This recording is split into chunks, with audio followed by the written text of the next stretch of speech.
Hoje o assunto programado, né? Está lá no Classroom, toda a programação, conteúdo programático. A programação de hoje é falar sobre a PNMA. Ela é a chamada Política Nacional do Meio Ambiente.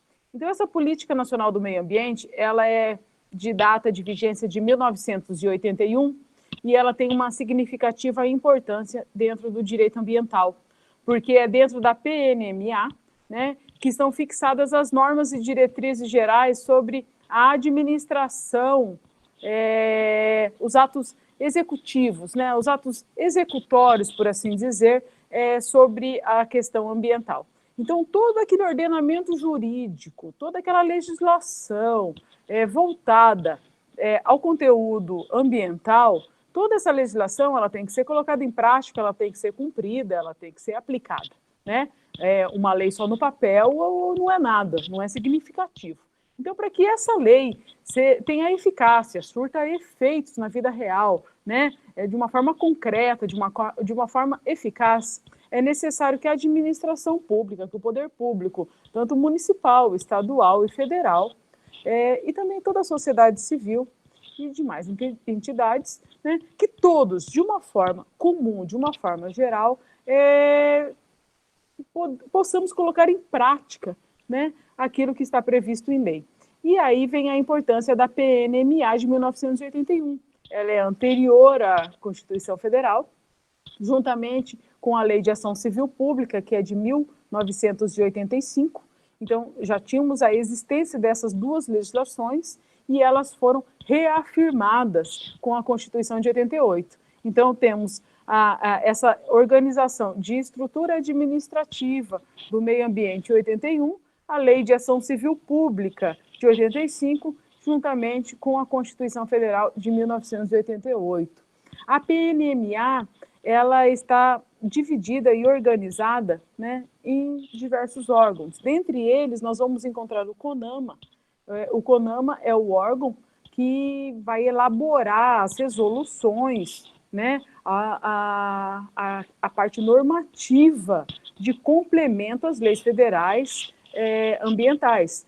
Nós temos diversas legislações ambientais de esfera federal, mas é necessário, elas dão as diretrizes gerais, é necessário regulamentação, né, uma norma secundária de aplicabilidade mesmo do que está escrito na lei. Então, nós temos esse órgão, o CONAMA, que vai fazer toda essa regulamentação.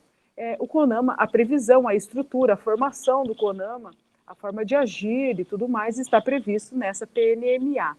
Ali na PNMA também, sobre a liderança do ministro do Meio Ambiente, nós vamos encontrar diversas secretarias de apoio à questão ambiental no Brasil em todas as áreas, tanto na parte hídrica, na parte de clima, de resíduos sólidos, florestas, crimes ambientais. Então, é uma organização mesmo administrativa de hierarquia estrutural para fazer funcionar a lei ambiental. Nós vamos ter a lei ambiental e vamos ter dentro da PNMA, dentro dessa lei também, né, nos dizendo, instrumentalizando como agir, como proceder para a aplicação da lei ambiental no Brasil. Então, daí vem a sua importância. Além da PNMA, nós vamos encontrar dentro do Código Penal, o nosso Código Penal vigente, o velhinho lá de 1940, a partir dos artigos 70 a 76, nós vamos encontrar sanções administrativas, tá, em caso de descumprimento da norma ambiental. Então, a norma ambiental, nós já falamos em aulas anteriores, só para recapitular, ela pode, né, em caso de degradação ambiental, ou possível degradação ambiental, ela pode atingir a esfera civil através das indenizações, ela pode atingir a esfera penal, né, com a aplicação do Código Penal e da Lei de Crimes Ambientais, e também atinge, de forma independente, a parte administrativa, que vem a ser tutelada pela PNMA, por essa estrutura definida nessa Política Nacional do Meio Ambiente, e também nos artigos, com amparo e base nos artigos 70 a 76 do Código Penal, que, apesar de ser uma lei penal, ele é um código de característica mista, então ele traz o direito material penal, mas também traz o direito penal administrativo. Ele traz uma parte, uma capitulação administrativa sobre a questão ambiental. Encontraremos isso tudo lá. Sobre questões de agravantes, atenuantes, multas, advertências, previsão de, por exemplo, se perde, né, todo o material utilizado na degradação, a destruição desses bens, demolição, suspensão de venda. O rol é exemplificativo das sanções administrativas.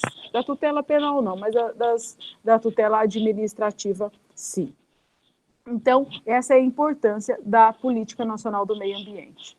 Dentro da Política Nacional do Meio Ambiente, além das resoluções do CONAMA, eu quero destacar agora o ponto-chave, né, eu acho que é da PNMA, a questão do IBAMA. O IBAMA é uma autarquia federal, tá? Então ele faz parte do governo federal, é uma autarquia federal que ele tem uma dupla função. Funções importantíssimas. Ele tem a função de fiscalizar, ele é um fiscal, então ele verifica o cumprimento das normas ambientais em todo o território nacional. Então, nós temos aí, né, a fiscalização do IBAMA em toda e qualquer questão envolta ao meio ambiente, e ele também, além da função de fiscal, ele tem a função de concessor das licenças ambientais. Então, o IBAMA, prestem bem atenção, ele tem uma dupla função. Ele faz a função de fiscal, de cumprimento da norma, e administrativamente, claro, e também faz a função de concessor de licenças ambientais. O que vem a ser essas licenças ambientais? O licenciamento ambiental, ele está previsto na PNMA e ele é obrigatório para todo e qualquer atividade econômica que possa gerar possível degradação ambiental. Então, numa hipótese de uma degradação ambiental oriunda, derivada de uma atividade econômica, é necessário que antes do exercício dessa atividade econômica, dessa exploração econômica, é necessário que se faça um pedido de licença ambiental para que se tenha esse funcionamento. Então, essa licença ambiental, ela deve ser requerida nos entes federais, no IBAMA, nos entes estaduais, públicos estaduais. No caso aqui do Paraná, nós temos o IAP, no Mato Grosso do Sul temos a IMESU, e também na esfera municipal, nos municípios, funciona junto com a Secretaria Municipal do Meio Ambiente. Então, esses três entes estatais, né, de esfera municipal, estadual e federal, esses três entes públicos do poder público, eles funcionam, além de fiscais do cumprimento da norma ambiental, né? Eles estão lá verificando se a norma ambiental, em todas as suas esferas, está sendo devidamente cumprida ou não, e aplicando as devidas sanções administrativas previstas na PNMA, e além dessa fiscalização, certo? Eles também funcionam como órgãos concessores de licença ambiental. Então, para ilustrar, né, um exemplo para vocês, se eu quiser, por exemplo, na minha livre iniciativa autorizada pela Constituição Federal, no seu artigo 70, quiser montar uma fábrica de sabonete, eu posso. Se eu quiser fabricar inseticida, posso. Eu quero ter uma mineração, eu posso. Um posto de combustível, é tudo permitido, desde que observada as exigências legais. E na capitulação ambiental, essa exigência será verificada mediante o licenciamento ambiental.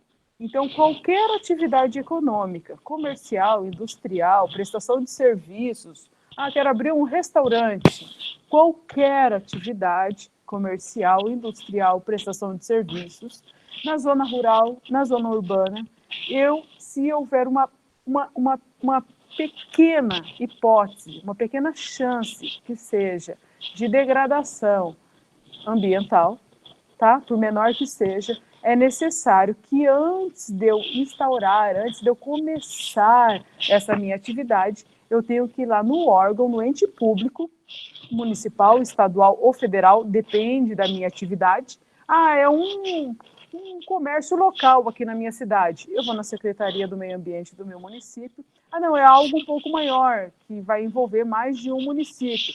Eu vou fazer o requerimento no órgão ambiental estadual. É algo maior, né, ou que é de competência privativa do governo federal, como nós falamos nas aulas anteriores. Então, eu tenho que fazer essa solicitação na entidade, no órgão federal, que é o IBAMA, e requerer, eu tenho que pedir esse meu licença ambiental. As pessoas falam que a concessão do licenciamento ambiental é muito burocrática, né? A justificativa dessa burocracia toda, ela é custosa e burocrática, né? Ela é cara, né? E burocrática, mas a justificativa é que muitos procedimentos não podem deixar de ser observados em prol da proteção ambiental. A ideia agora é simplificar isso tudo, principalmente com essa modalidade de tecnologia, com avanços tecnológicos, né? Muitos requerimentos, muitos formulários hoje já podem ser feitos todos, né, mediante internet. Então, sim, está sendo simplificado os meios, tá? Mas muita coisa não pode deixar de ser exigida ou solicitada, muitas vezes a inspeção prévia, entre outros exemplos, porque a questão do licenciamento é importantíssima para evitar que algumas atividades econômicas venham a causar grande degradação ambiental no Brasil, e isso depois é muito difícil fazer a recomposição, o restabelecimento, a restauração de algumas áreas degradadas. Então, é necessário que antes de começar a atividade econômica, que se faça o requerimento, a solicitação do licenciamento ambiental em uma dessas esferas do poder público, municipal, estadual ou federal. Todo o custo, tá, é arcado por quem faz a solicitação. Então, é pago, é uma atividade que tem que ser paga, e todo esse custo é arcado por quem faz o requerimento dessa licença ambiental. A licença ambiental, ela se divide em 3 etapas. Ela não é um único ato. Então, nós temos a chamada licença prévia, depois nós temos a licença de instalação e a licença de operação. Então, as 3 etapas devem ser observadas à risca, sob pena de cometimento de crime ambiental. Uma atividade econômica que não tenha licença ambiental, que não tenha essa autorização administrativa para o seu funcionamento, além da nulidade dos atos praticados, comete crime ambiental, descrito lá na Lei de Crimes Ambientais, artigo 60, para ser específico. Então, como que funciona essa questão do licenciamento ambiental no Brasil? Inicialmente, solicita-se no órgão concessor a licença prévia. A licença prévia, ela é no papel, ela é o projeto, ela é idealização, né, daquilo que se deseja abrir, fabricar, produzir, comercializar. A duração máxima da licença prévia, após a sua concessão, é de 5 anos. Passados 5 anos, deve ser feita uma nova solicitação. Então, nesse período de 5 anos, que é o período máximo, a licença prévia ela fica no papel. É uma análise teórica do que vem a ser, ou do que virá a ser, né, para ser mais exata, do que virá a ser exercido como atividade econômica. Após a licença prévia, após a aprovação pelo órgão concessor, né, da ideia inicial, essa ideia sai do papel e ela entra na fase de operação, de construção, de funcionamento, de instalação. Começa-se a construção e aquela ideia prévia sai do papel e entra na prática. Então, é a segunda licença. Expedido a segunda licença, que é a licença de operação. Ela tem um prazo máximo de 6 anos, se não realizada, se não terminada, se não finalizada em 6 anos, deve ser solicitada obrigatoriamente a sua renovação. É feito um novo pedido,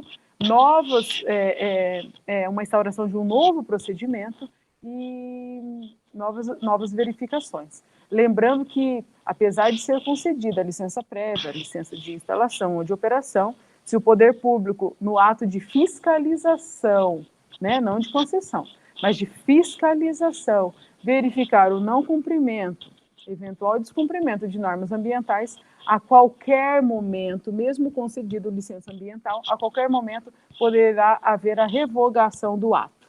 Então, tem que seguir certinho, não basta só fazer ali a promessa no papel e depois, durante a instalação, as normas serem descumpridas. Sempre que houver a fiscalização, né, pelos entes públicos, representantes do meio ambiente, descritos lá na PNMA, e verificado qualquer irregularidade ou descumprimento ou modificação das normas. Né? Se porventura no decorrer desse prazo, por exemplo, de 6 anos de uma licença de instalação, as normas forem modificadas, novas exigências podem ser solicitadas.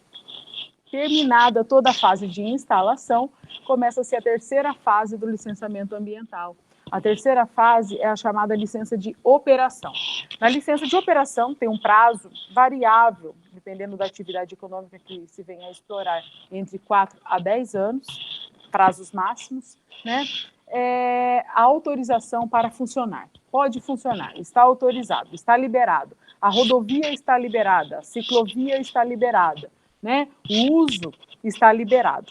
Então, aquela atividade, né, uma rodovia, um loteamento urbano, uma rede de esgoto, seja lá o que for, né, está autorizado a funcionar. Então, nós temos essas 3 etapas de licenciamento ambiental, todas obrigatórias. Tá? Uma não pode preceder ou dispensar, né, a outra. Então, precisamos, inicialmente, da documentação da licença prévia, do licenciamento ambiental prévio, do instalação e operação. Essas 3 etapas são obrigatórias e são solicitadas, então, nesses entes concessores, certo?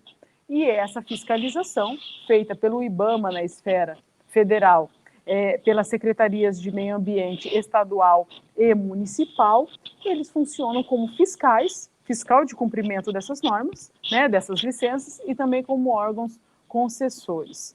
Temos problema com isso no Brasil? Sempre temos problema, né? O Poder Judiciário acaba discutindo diversos litígios, né? Temos muitos litígios quando há conflito entre a concessão de licença ambiental, né, por um órgão, por exemplo, estadual, que entra em conflito com um fiscal federal. Dependendo da região, pode haver, né, conflito entre os entes concessores e fiscalizadores.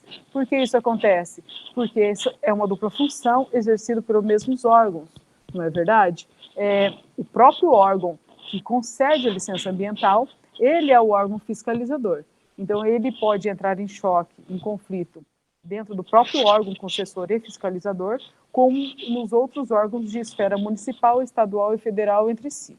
Isso acontecendo, tá? E não havendo uma composição amigável, o que é feito, a orientação é que isso tudo seja encaminhada à análise do Poder Judiciário, e o Poder Judiciário, com base no ordenamento jurídico ambiental, na lei ambiental e também, né, salientando o que diz a Constituição Federal, a Política Nacional do Meio Ambiente e as leis específicas do assunto, o Poder Judiciário vai decidir, né, vai subsumir, ele vai aplicar a lei adequada ao caso concreto. Ele vai decidir se é caso de conceder a licença ambiental ou revogar aquela concessão de licença ambiental. Não importa se a licença ambiental já está na última fase, na fase final, tá? Isso não é um requisito de segurança alguma. Então, a licença ambiental mesmo concedida, mesmo tendo sido aprovada nas fases iniciais, na prévia e na instalação, pode vir a ser, né, revogada na fase de licenciamento, de licença de operação, de funcionamento. Então, a licença ambiental, primeiro ponto, ela é obrigatória para toda e qualquer atividade econômica que possa vir causar degradação ambiental. E aí entramos na segunda questão, tá, da PNMA. Como que eu posso saber se a minha atividade econômica, comercial, industrial ou prestação de serviços, ela vai causar uma degradação ambiental ou não? Sob o ponto de vista, sobre os olhos, né, do comerciante, do fabricante, ele vai dizer que não é verdade? Mas e aí? Como que nós podemos resolver essa questão? Causa degradação ambiental ou não causa degradação ambiental? E a licença ambiental, ela está vinculada, né? Ela será concedida se não causar degradação. Se causar degradação, ela não será concedida. Então, como resolver esse celeuma? Isso tudo é feito através de um documento, de um estudo chamado Estudo de Impacto Ambiental. Abreviadamente, nós chamamos de EIA. Então, o EIA, tá? O EIA RIMA. RIMA é o relatório do impacto ambiental. Então, o RIMA é o resumo do EIA, tá? Então, vocês vão encontrar essas duas abreviaturas, EIA e RIMA. Mas vamos falar do EIA. O RIMA é o seu resumo. O EIA, que é o Estudo de Impacto Ambiental, ele será feito através de profissionais da área ambiental, e esses profissionais podem ser engenheiros florestais, podem ser agrônomos, podem ser sociólogos, podem ser advogados, podem ser veterinários, podem ser gestores ambientais, enfim, pode ser todo e qualquer profissional, né, que atue diretamente, que esteja relacionado com aquela atividade econômica a ser explorada. Uma indústria, eu falei para vocês no começo brincando, uma indústria de sabonete, vamos pôr lá no EIA, então a composição, né, desse EIA vai ter que ser formada por engenheiros químicos, né, por químicos, então por profissionais que atuem nessa área. Esses profissionais, conjuntamente, vão fazer uma análise, e nessa análise eles irão destacar todos os pontos positivos e os pontos negativos daquela atividade econômica. Eles não vão colocar somente os pontos negativos, tá? Os pontos fortes de degradação, de possível degradação ambiental. Eles também vão destacar os pontos positivos para a região, tá? Positivos tanto no aspecto social como no aspecto econômico, na geração de emprego, né? Mas também vão falar sobre a questão da exploração ou decomposição, né, de áreas de mata, tanto na questão de fauna, de flora, então tudo será levado em consideração. A poluição atmosférica, a geração de resíduos, então todos os aspectos positivos e negativos serão analisados, discutidos e farão parte desse documento, desse estudo de impacto ambiental, e apresentado sem juízo de valor, né? Os profissionais eles vão exercer uma atividade, uma avaliação técnica. Então, eles vão verificar, né, dentro da sua ciência, dentro das suas habilidades, os aspectos, os pontos positivos e os negativos daquela atividade econômica. Feito esses laudos, né, essa documentação toda, isso tudo, esse conjunto, essa documentação será apresentada ao órgão concessor do licenciamento ambiental, e com essa apresentação, quem decidirá se concede ou não concede a licença é o órgão concessor. Então, o EIA é somente um documento de apoio, de base, para que esse concessor ele tenha uma noção, né, porque muitas vezes ele não tem um conhecimento técnico de diversas áreas, de diversas formações. Então, ele vai ter um conhecimento, como um perito no Poder Judiciário, num caso de erro médico, fazendo essa comparação, o juiz, para poder julgar, muitas vezes ele tem que ter, né, um laudo de um médico oferecido por ambas partes e também por um perito independente, judicial, para que ele possa formar a sua convicção, para que ele possa formar o seu conhecimento. E isso vai acontecer também com o órgão concessor da licença ambiental. E essa formação de convencimento, essa formação de opinião é formada mediante o EIA, a análise do EIA. Então, nesse estudo de impacto ambiental formado por profissionais da área, o órgão concessor ele vai poder decidir se concede ou não concede, se é viável ou não é viável aquela atividade econômica, certo? Então, essa é a importância do EIA. O EIA é feito por profissionais, esses profissionais eles recebem os seus honorários para fazer essa análise, esse serviço, honorários e custos e despesas todas custeadas pelo solicitante da licença. Então, o poder público não tem despesas, não tem gastos, né, com a solicitação do EIA. O EIA, o resultado do EIA, o relatório do EIA, o RIMA, ele não vincula o órgão concessor. Ainda que nesse EIA tenha mais aspectos positivos ou mais pontos negativos, a liberdade de conceder ou não conceder a licença ambiental, esse juízo de valor é tomado pelo órgão concessor. Então, qualquer dano advindo, tá, da concessão dessa licença ambiental, a responsabilidade passa a ser do órgão concessor. O órgão concessor, por sua vez, né, se amparado por um EIA que tenha informações incorretas, não exatas, manipuladas, ele pode acionar juridicamente, como responsabilidade, os profissionais que assinaram esse EIA. Agora, se o concessor, de livre e espontânea razão, conceder a licença ambiental, ainda que o EIA não seja recomendável, a responsabilidade passa a ser única e exclusiva desse concessor.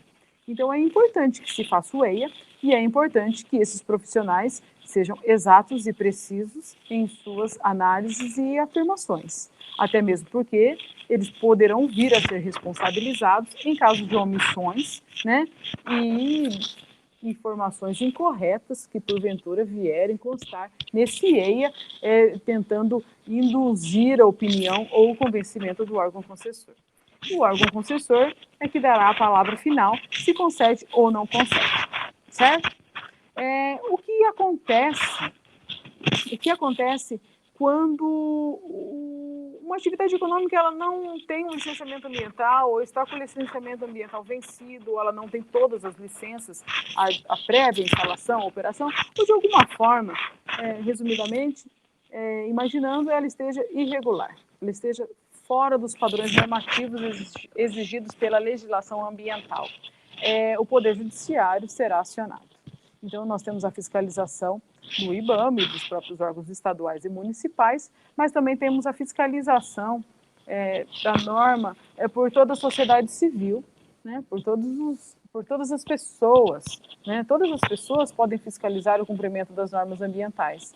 E temos a figura do Ministério Público, de grande importância, grandíssima importância na Constituição Federal, artigo 129, e onde diz que o Ministério Público ele é função sua, não é facultativo, é um dever ao Ministério Público prestar, né, fiscalizar o cumprimento da norma ambiental, entre outros temas, mas da norma ambiental. Então, a Constituição Federal é taxativa. Proteção de meio ambiente incumbe ao Ministério Público. O Ministério Público, havendo indícios suspeitos, verificação de não cumprimento da norma ambiental, pode ingressar com uma ação judicial, e o nome dessa ação judicial é ação civil pública. A ação civil pública é uma ação que não defende interesses individuais. Não são, há uma degradação que vem a causar um dano, mas esse dano não é um dano individual, onde quem sofre diretamente o dano vai fazer o seu exercício do direito de ação. No caso da ação civil pública, há uma legitimidade extraordinária. O Ministério Público não sofre o dano diretamente, mas ele tem legitimidade para representar toda a coletividade de pessoas que possam vir ser prejudicadas por essa eventual ou concreta degradação ambiental. É o chamado direito difusos e coletivos. Pessoas indeterminadas ou indetermináveis e pessoas que pertencem a grupos ou coletividades de uma forma geral que possam vir a ser prejudicadas com essa atividade econômica que veio a gerar degradação ambiental, serão responsabilizadas civilmente, além das responsabilidades penais e administrativas, como eu já havia dito. Então, a ação judicial cabível é a ação civil pública, tem uma lei específica, desde 1985, sofreu algumas pequenas adaptações e alterações até 2020, e tem funcionado muito bem. Tá? O Ministério Público, se ele não tiver dados, provas reais ou indícios suficientes para a instauração da sua ação civil pública, ele poderá instaurar previamente o chamado inquérito civil. É uma peça facultativa, né? Ele não é obrigado a instaurar esse inquérito civil, somente se faltar dados ou informações, para melhorar, reforçar o seu conhecimento, né? Então, ela é facultativa, mas não vai depender do caso, né, a ser verificado, das provas e dos indícios. Mas há previsão na Lei de Ação Civil Pública da instauração, se necessário, desse inquérito civil. O inquérito civil pode vir a ser, inclusive, arquivado, né, se provado que não havia degradação, nem nenhum abuso, nenhum descumprimento de normas ambientais. Em períodos políticos isso acontece muito, muitas denúncias, e essas denúncias, né, em razão de período político mesmo, eleitoral, ao serem verificadas, elas são vazias e são infundadas. Não havendo indícios, né, de degradação ambiental, esse inquérito civil ele pode vir a ser arquivado, mas a legislação, a Lei de Ação Civil Pública, ela prevê que o Ministério Público, ao fazer o arquivamento do seu inquérito civil, ele é obrigado a remeter, no prazo de 3 dias, esse arquivamento ao Conselho Superior do Ministério Público para verificação, né, da manutenção ou não desse arquivamento. Verificado a necessidade, arquiva-se. Ou não, ele retorna esse inquérito e sobre outro membro, né, é delegado um outro membro do Ministério Público e iniciam-se novas investigações. Então, nós temos essa peça, essa ação judicial, que é a ação civil pública, muito eficaz no Brasil, muito usada no Brasil, né? Não só para questões ambientais, para outras questões, mas principalmente para as questões ambientais. Podendo preceder ou não, conforme o caso concreto, de um inquérito civil, certo?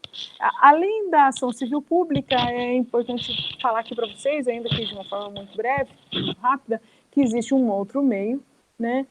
Uma outra ação judicial que também é usada nos casos de danos ambientais, que é a chamada ação popular.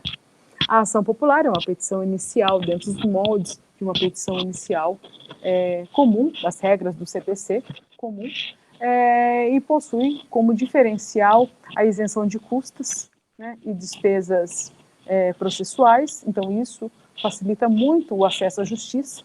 Um cidadão que ele queira, né, exigir o cumprimento de uma norma ambiental que não está sendo cumprida, ele não precisa gastar, né, com esse acesso, com essa instrumentalidade ao Poder Judiciário, ele não precisa gastar, né, o dinheiro lá do seu bolso, esse cidadão, ele pode ingressar com ação judicial sem despesas.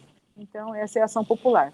A ação popular é uma ação que é movida única e exclusivamente por cidadão brasileiro, tá? Cidadão brasileiro, aquela pessoa que está, né, em dia com seus direitos políticos e pode exigir os seus direitos, seus deveres e obrigações. Então, nós temos a ação popular e temos a ação civil pública.